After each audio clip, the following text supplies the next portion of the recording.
everybody, it's Irene with BrainStormAcres. Right now this morning it's sticky, it's hot, and I have not finished opening the vents.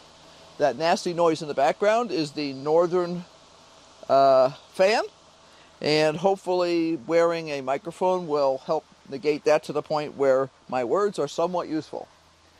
As you can see, things have changed a lot in here. We've had multiple hard freezes outside, and we have had some frost damage in here. The basil plant, for instance, is toast. And this is what used to be one of my big basil plants, you know, the ones that were like 3 feet in diameter. It was totally chewed up by frost, and I've simply cut it back. I do have some basil in the kitchen in a glass right now that I'm making sure stays full of water, and that will have to do, and when that's gone, we're out of basil. It may sprout some roots. They frequently do. If it does, I might keep it for a while longer. But yeah, that's what used to be basil. It had some fairly big problems with aphids to start with, and then it got totally chomped by the frost. Time to open this guy up. We have had several days when I could not open this at all. Woo, I could feel it dragging the air because it was simply too cold. Gonna run this briefly just to push some air around in here. It needs more air circulation because we've had some mold and mildew problems. And I see we have a visitor over here who made a mistake. I had detected some damage on a couple of my seedlings the other day, and therefore I restocked my mouse traps with apple.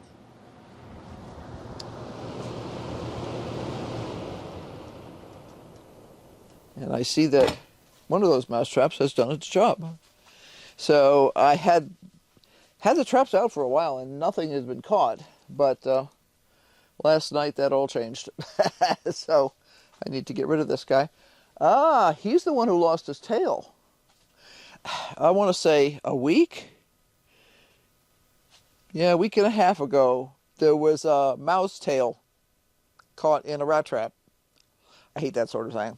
I much prefer to just get rid of them. It was caught in one of these traps down here, and I can see this one trap has been disrupted but has not been set off. And the reason I have both rat traps and mouse traps is that between the two, usually it'll do the trick, and it did. So let me deposit this guy outside where he could become part of the natural environment. Unfortunately, I brought my kit, which allows me to restock. It's an apple that developed a rotten spot, which I've cut off, but it's got a Japanese picnic knife with it that I keep in here, and that allows me to cut a slice of the skin and with a little bit of apple and rebait my traps.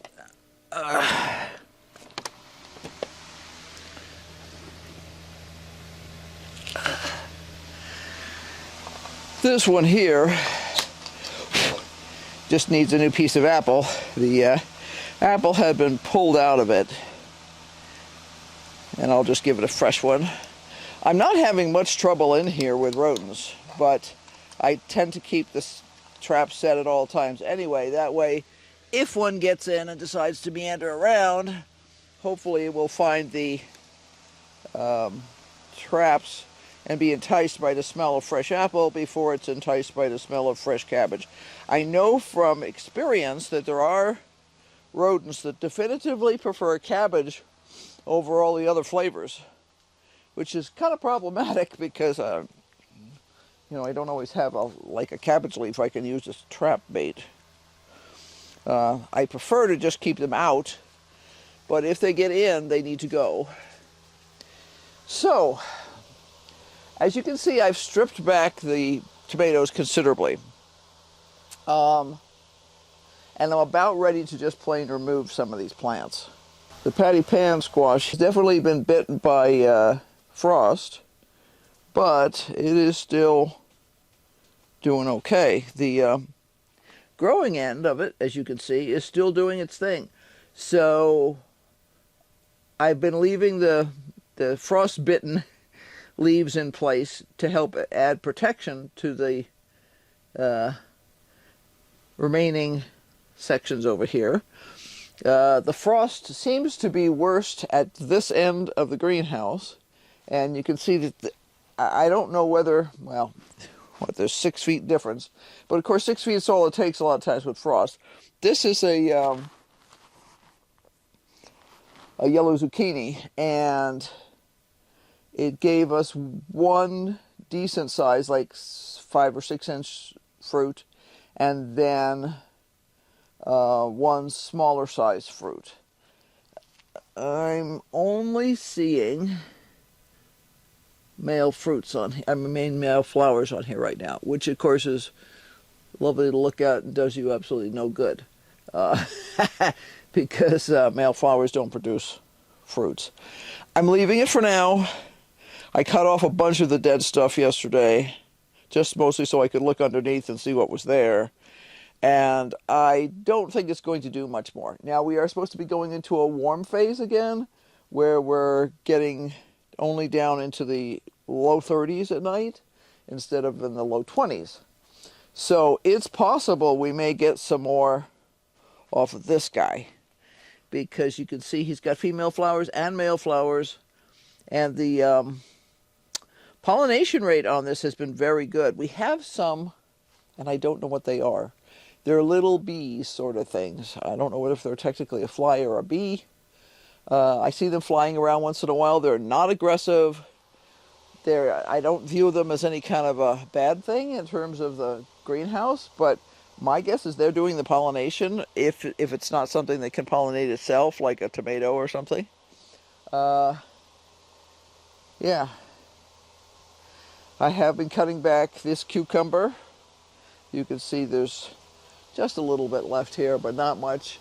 The ones that were really, there's a buzzy thing up there of some sort, I don't know what it is. It's one of those little fly bee things. I don't know what it is. Anyway, they seem to have been aiding to the pollination quite a lot. I'm about ready to just remove some of these things. The bush beans have just, in the last couple of days, shown some frost damage. And that's not shocking how it was really cold. It was, down in the lower 20s at night, and staying down for a good part of the night. So I'm still debating what to do with some of this. It's been watered, it's been fertilized. The snow peas, sap peas, shelling peas, that's what they are. Yeah, anyway. You can see there's one of the little bugs. There it is. 2 of them, actually. And they just buzz around here. I suspect them to be some sort of a bee or wasp thing. And they're aiding with pollination, and they're not aggressive. I am getting a few peas off of this. It has a terrible aphid problem, and fungus, mildew sort of stuff. This has all been sprayed. Doesn't seem to be getting any worse. It just looks terrible, because when I got home, basically, that's how it looked. It's one of the problems with traveling, is that these things don't get taken care of in a timely fashion. Anyway, see, that's only going to have, that didn't pollinate well. That only has like a pea in it. This one has 2 peas in it. Usually when it's not super cold, what I try and do is run the fan a little bit, because it'll jostle the flowers, and that's enough to pollinate well. For now, I'm leaving this. We'll see how long I leave it for. The aphids are a problem. The aphids are everywhere in here. They just totally got out of hand this summer, and no matter how many times I have sprayed and how much I have done, I have not been able to get them under control. I need to do a little more reading. I even tried using nets to keep them out. That wasn't enough. It reduced the amount in some pots. In others, it didn't seem to do anything. I got rid of most of the pak choi because the aphids love pak choi more than they love most of anything else. So that was problematic. They also love just about everything else I grew in here this year, it seems like, except for thyme. They don't seem to care for thyme. I have aphids on the spinach. They don't look great, but when you wash them up, they make fine salads. They just need to be well washed to get rid of all the aphids. I have tried spraying underneath the leaves. I have tried all kinds of stuff, and I can't get rid of them. They're just too pervasive. I'm fairly confident that some of this fruit has been frozen. Some of the tomato fruits have been frozen. So, yeah. It's always hard for me to get to that point where I'm annihilating things. I have a pot here that I did annihilate everything in. This was burpee cucumbers that have been gifted to me, and they really got bitten by the frost. I mean, it was obvious they were not coming back. They were not producing any leaves to speak of, or new fruits or anything else, so I simply removed everything out of that pot. I need to wash everything. So all of these lines from the irrigation system are sticky from the honeydew that the aphids produce, and I need to wash everything and rub it down with a rag so that there's none of this kind of residue left on anything to attract anything, and if there's any eggs or anything, they'll be gone too. But there's a lot of cleanup to do this year, and I have to make some real decisions about how I'm going to handle this in the future. The mesh bags have all been taken off of the pots. Those I'm going to run through the laundry, and a couple of them need to be repaired because the seams didn't hold quite well enough on them. There's a piece of me that wants to just shut the whole thing down for the winter, because if I let everything go bone dry, and I might be able to get rid of the aphids, maybe. Basically, we never had aphids in here until a couple of years ago, and since we had them, I've never been able to really get rid of them. It's not clear to me whether it's an environmental thing, as in the entire environment has become more aphidy, because that has happened before here, where there seems to be so many aphids in the natural environment that keeping the greenhouse controlled becomes virtually impossible. But I'm not sure. This thyme I had wanted to put out in the garden, because I'd love to have that in the garden. To me, thyme is something that you kind of pet as you go by, the same as you do rosemary, and it just smells so good. But then I would also have time for cooking if I wanted it. And it's sturdy. It's a natural Mediterranean plant that can tolerate the hot, dry climate that we have.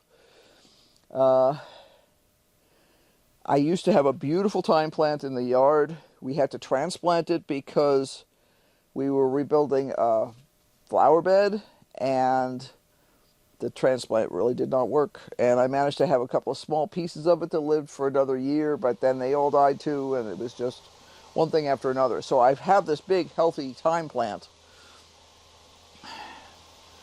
and I would love to put it someplace where it's going to get reliable water and TLC. Now, to me, that's probably the center bed, because I have other beds, but they're all beds that occasionally get used for vegetables or flowers, and I don't want to take up that bed, the space. The center bed has been a disaster for a long time. It has oregano in it, it's got peppermint in it, and it's got flowers in it.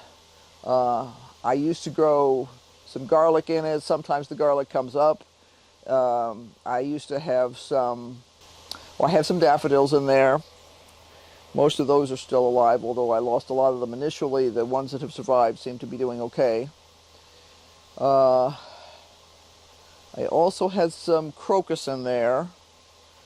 They got munched very badly by a rabbit that got in a couple times, and they just really haven't come back well after that, and I did not see any crocus at all this year.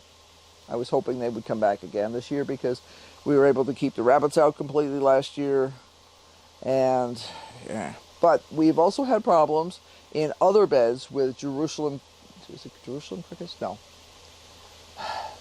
We get an assortment of crickets and grasshoppers and stuff, and there's one, it's a ground cricket that burrows under the soil, and that thing ate the tulips. There's no doubt in my mind about that. They ate the tulips.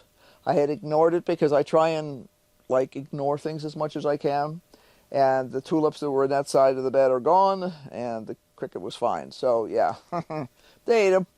So I am not happy with that, and I am no longer tolerant of their existence in any of my flower beds. They'll have to go live somewhere else.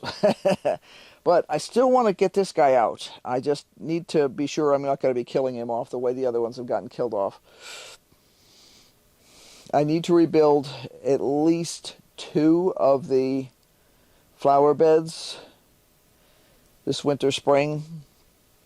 I want to redo the irrigation. I want to reduce the size of one of the flower beds. I simply can't afford the water that it takes to keep it going. But I still think this guy needs to go in the center of the garden because he'll get better TLC. He'll be close enough to the bird bath that we'll see him every day, that sort of thing. So it's always interesting to see where frost comes in because frost can be very specific.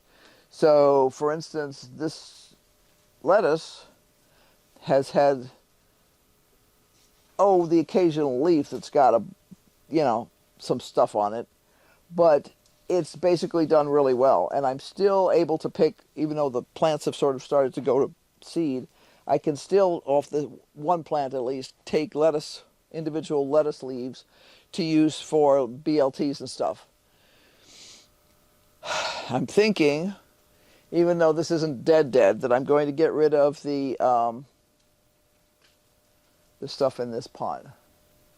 Because this was mostly, it had some cucumbers, which are toast at this point, and it also had Asian yard-long beans, which, first of all, this was horribly infested with, you name it. I mean, it started out with spider mites, and then it went to aphids. I'm just really done with the bug thing. But as the temperatures really dropped, the productivity on the Asian yard-long beans dropped like a rock. And I think they just really don't like the temperature. So I think the plot is I will rip out these guys and probably start, if not finish, stripping off the rest of these tomatoes here. I think most of these tomatoes here have frozen.